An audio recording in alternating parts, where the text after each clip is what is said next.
গরমে একদম অতিরিক্ত তেল মশলা না খেয়ে একদম হালকা পাতলা একটা রেসিপি আজকে তোমাদের সাথে শেয়ার করব। আর শরীরও কিন্তু ঠান্ডা রাখে। এই রেসিপিটা একবার তোমরা অবশ্যই গরমকালে তৈরি করে খেয়ে দেখো, ভীষণ সুস্বাদু।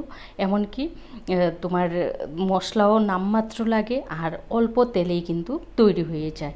হ্যালো বন্ধুরা, আকাশ ডায়েরিতে সবাইকে স্বাগতম। যারা আমার চ্যানেলে নতুন আছো প্লিজ চ্যানেলটা সাবস্ক্রাইব করে পাশে থাকা বেল আইকনে ক্লিক করে দিও, তাহলে যখনই নতুন নতুন ভিডিও আপলোড দেবো সবার আগে পৌঁছে যাবে তোমাদের কাছে। এবার তাহলে চলো জেনে নেওয়া যাক কীভাবে এই রেসিপিটা তৈরি করছি।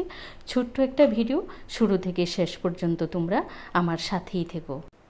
এখানে না একটা কড়াই বসিয়ে তারপরে আমি এখানে দিয়ে দিয়েছি 2 চা চামচ সর্ষের তেল, বেশি না, ওই চায়ের চামচে 2 চা চামচ, হাফ চামচ দিয়েছি মেথি। এবার মেথিটা দেওয়ার পর মেথিটাকে একটু ভেজে নেব, মেথি থেকে সুন্দর একটা ফ্লেভার আসা পর্যন্ত। তো এখানে না আমি কিছুটা পরিমাণ মেথি তুলে ফেলে দিয়েছি।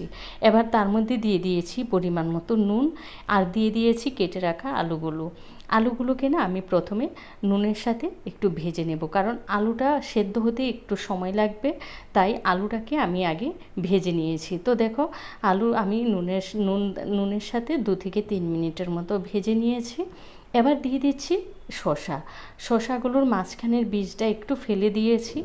তো যদি বীজগুলো একটু বড় বড় হয় অবশ্যই মাঝখান থেকে একটু ফেলে দেবে।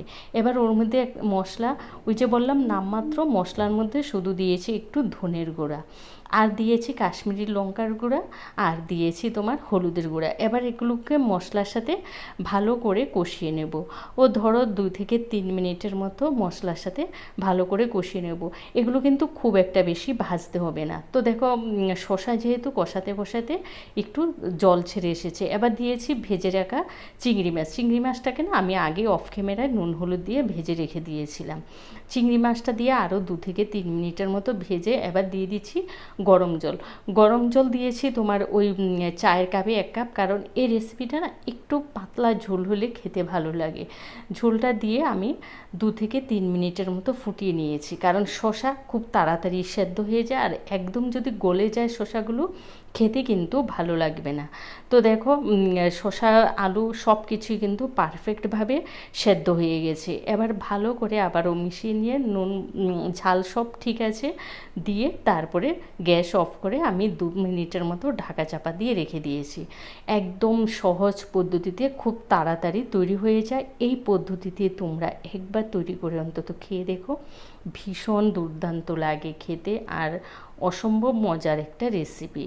এই পদ্ধতিতে তোমরা কোনো রকম আর এক্সট্রা মশলা ব্যবহার না করে অন্তত এইভাবে একবার খেয়ে দেখো। এখানে আমি চিংড়ি মাছ দিয়েছি, তোমরা তোমাদের পছন্দ মতো মাছ দিয়ে রান্না করতে পারো, তবে ছোটো মাছ দিয়ে রান্না করলে কিন্তু খেতে বেশি ভালো লাগে।